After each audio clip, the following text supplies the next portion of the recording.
Hi hello welcome to Aadab Hyderabad. నేను మీ journalist Sai. Rayalaseema సాగునీటి హక్కులను కాపాడేందుకు ఆ ప్రాంతం నుంచి ప్రాతినిధ్యం వహిస్తున్న మాజీ ముఖ్యమంత్రి వైఎస్ జగన్మోహన్ రెడ్డి ఉద్యమ మాట పడతారా అనే ప్రశ్న ఇప్పుడు వినిపిస్తుంది.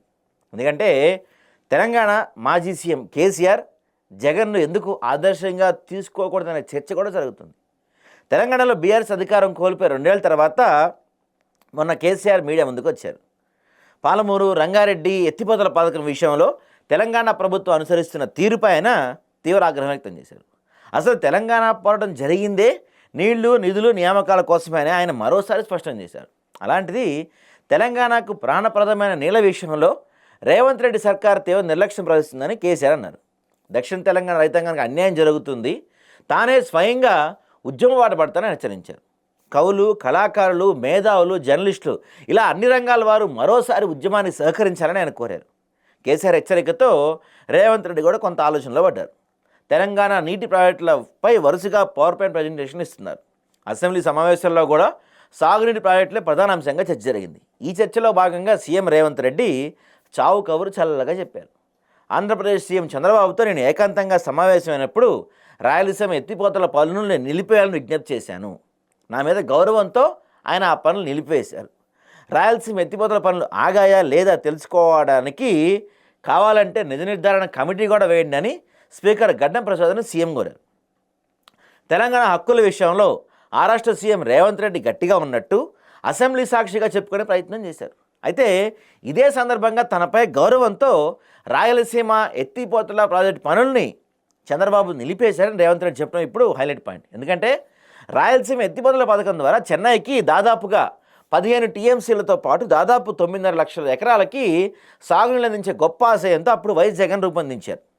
శ్రీశైలం ప్రాజెక్టులో 800 అడుగుల నుంచి రోజుకు 3 టీఎంసీలు చొప్పున పోతిరెడ్డిపాడు హెడ్ రెగ్యులేటర్ దిగువన కుడి ప్రాంతానికి ప్రధాన కాలువలో ఎత్తిపోసేలా దాదాపుగా అప్పట్లో 3,825 కోట్ల ఖర్చుతో 2020లో అనుకుంటా రాయలసీమ ఎత్తిపోతల పథకానికి అప్పుడు వైసీపీ ప్రభుత్వం అనుమతి ఇచ్చింది. ఫస్ట్ ఫేజ్లో 2023 ఆగస్టు 11 ప్రభుత్వం నిర్ణయించింది. అయితే ఆ పథకానికి ఎన్జీటీ అనుమతి లేదంటూ తెలంగాణ నాయకులు అడ్డుకునే ప్రయత్నం చేశారు. ఏ ప్రాజెక్ట్ నిర్మించాలన్నా ఇలాంటి అడ్డంకులు వస్తూనే ఉంటాయి. అయితే వాటిని పట్టుకొని వేలాడితే ఒక అడుగు కూడా ముందుకు వేయలేని పరిస్థితి ఉంటుంది. వైఎస్ జగన్ సంకల్పించినట్టు రాయలసీమ ఎత్తిపోతల పథకం పూర్తయితే కరువు కాటకాలతో అల్లాడుతున్న రాయలసీమ ప్రాంతానికి ఎంతో ప్రయోజనం ఉంటుంది.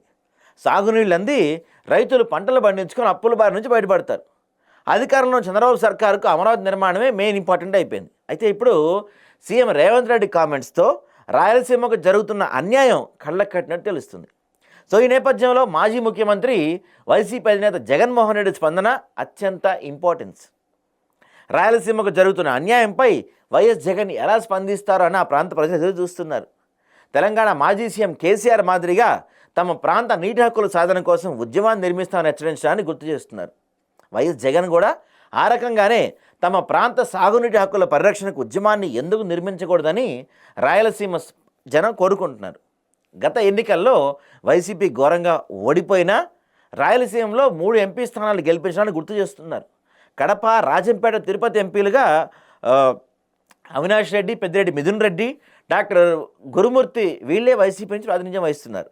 ఎన్నికల్లో వైసీపీ ఓడిపోయినప్పటికీ రాయలసీమలో ఆ పార్టీ బలంగా ఉంది. ముఖ్యంగా యువ ఎంపీలు అత్యున్నత చట్టసభల్లో బలమైన గొంతు వినిపిస్తున్నారు. రాయలసీమ సాగునీటి కోసం, హక్కుల కోసం పోరాటం చేయడం కంటే మరే పని గొప్పది కాదు. రాయలసీమకు జరుగుతున్న అన్యాయంపై వైసీపీ సొంత మీడియాలో ఒక కథనంతో సరిపెడితే ప్రజలు క్షమించారు. ప్రతిపక్ష పార్టీగా సీమకు జరుగుతున్న అన్యాయంపై ఉద్యమబాట పట్టాలి. అప్పుడే ఆ పార్టీకు రాయలసీమలోనూ రాష్ట్రంలోనూ భవిష్యత్తు ఉంటుంది. రాజకీయంగా వైసీపీకి ఇది గొప్ప అవకాశం. రాయలసీమకు జరుగుతున్న అన్యాయంపై ఆ ప్రాంత ప్రజానికం మండిపడుతుంది. ప్రాంతం కంటే పార్టీలు ముఖ్యం కాదు కదా. న్యాయపరానికి ప్రతి ఒక్కరూ మద్దతు ఉంటుంది. అందరినీ కలుపుకొని బలమైన ఉద్యమాన్ని నిర్మించాల్సిన బాధ్యత జగన్పై ఉంది. మరి ఈ విషయంలో ఆయన ఏ మేరకు ముందుకొస్తారనే అంశంపై భవిష్యత్తులో రాజకీయ అండదండలు ఆధారపడి ఉంటాయి. అత్యంత కరువు ప్రాంతానికి కళ్ళెదుటి అన్యాయం జరుగుతున్నా బాధ్యతాయుతమైన ప్రతిపక్షంగా వైసీపీ మాత్రం ప్రేక్షక పాత్ర పోషిస్తుంది.